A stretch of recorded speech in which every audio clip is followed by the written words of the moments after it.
This episode is a live workshop that my friend Sieva Kozinsky and I hosted on the value of a business and how to make your business more valuable. You're going to tune in here and you're going to listen to us talk about what businesses we pick, why we like certain industries, how we delegate, how we build teams, how we hire, how we fire, and really the three skills, sales, hiring, and delegation, that we think are key to a business owner building an asset that can make them money while they sleep.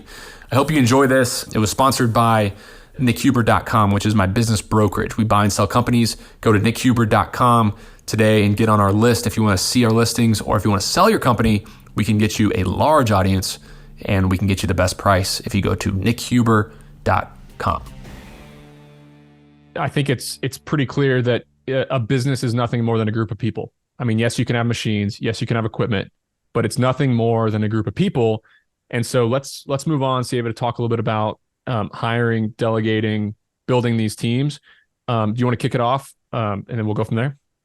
Well, I do want to dig into delegation a little bit, but earlier when we started, you said that in 2013, you had your storage business and you were having a horrible time. You were pointing fingers, you were blaming people, and it just really sounded like a crappy business. Mm-hmm. But it sounds like in the next couple of years after that, your mentality shifted because ultimately you sold that business very successfully. So tell us a little bit about what happened between old Nick and new Nick.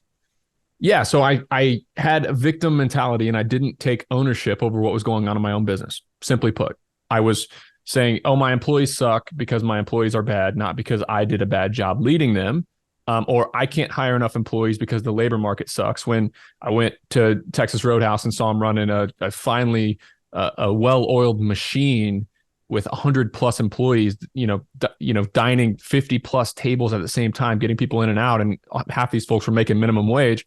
I just took ownership. My business partner looked at me and we looked at each other and we're like, hey, it's our fault. No more complaining here. We are going to get better. And what we did is we dug in and we realized that we were overcomplicating the job for our employees. Okay. So in 2014, we simplified the job. Our drivers, we were doing a pickup and delivery storage business, and our drivers, they were making the schedules, they were doing customer service, they were writing the invoices, they were packing the trucks, they were loading the warehouses. On the back of their clipboard that they were running around with, they had 30 things that they needed to do. Okay. We were overloading them. A lesson that we learned is if you try to give an employee more than 5 or 6 things to do, they're going to do all of them poorly. So we took all the invoicing. These drivers, all they had to do was take a picture, and we did all the invoicing from a computer. All the scheduling was done from a computer. No customer service for these folks. Everything was done for them except for about 5 or 6 key jobs. And then they got better. They got way better. And then we just took ownership over our hiring, and we went out and we got after it. We didn't just post a job online and hope that a unicorn walked in. And I call a unicorn somebody who cares about my business like I do as a business owner. Those people don't exist. We instead of just posting a job online, we went out to try to find those people. And so we simplified the job and we took ownership over this hiring, and it worked. But That's an incredible lesson. I once heard a CEO say, and it stuck with me forever, that the CEO's only job is to remove chaos and simplify. And it sounds like in that moment you clicked on that same switch. I did, yeah.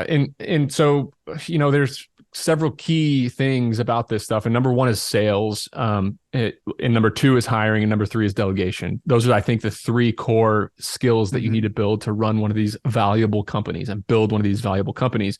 This is not a sales workshop, but I think it's pretty important to say that I was at a mentor meeting. I remember the coffee shop that I was sitting in, again, in Ithaca, New York in 2012, right after we launched our business.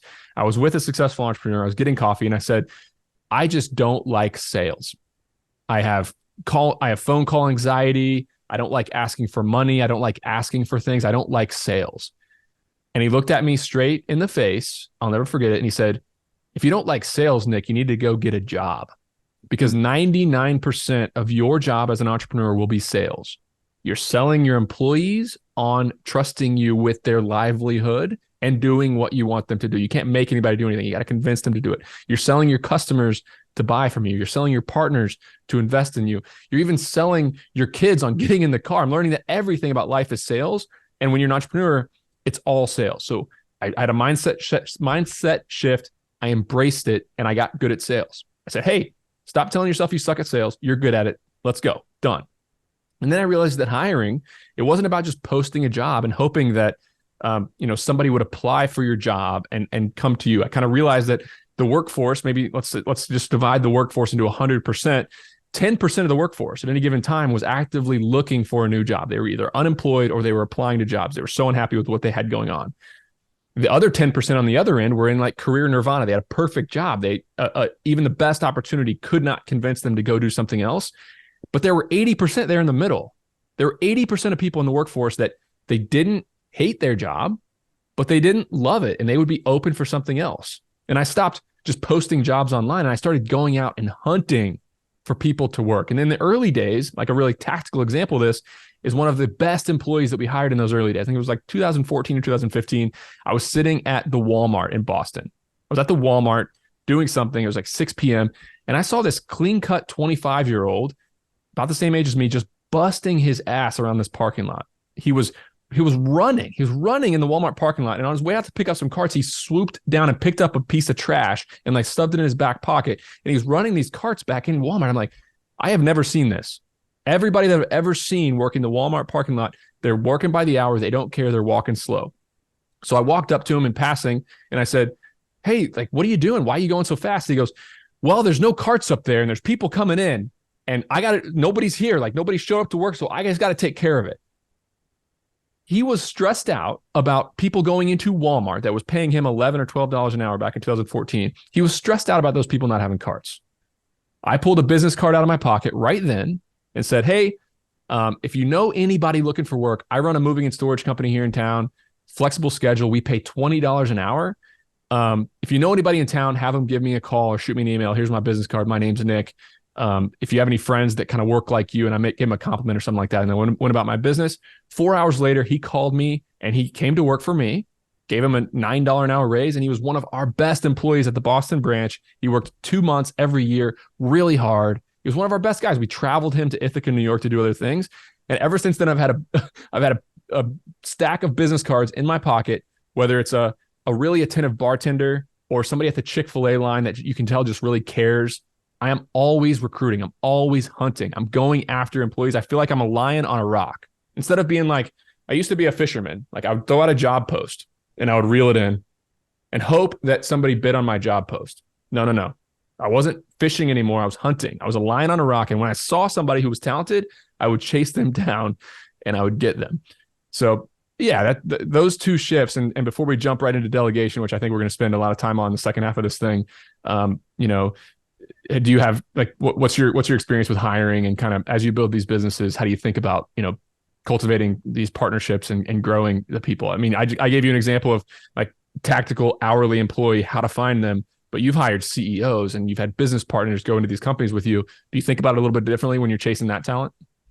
Yeah. I mean, first of all, I love that story. I find anytime I hear a story like that, that's where the best employee came from, right?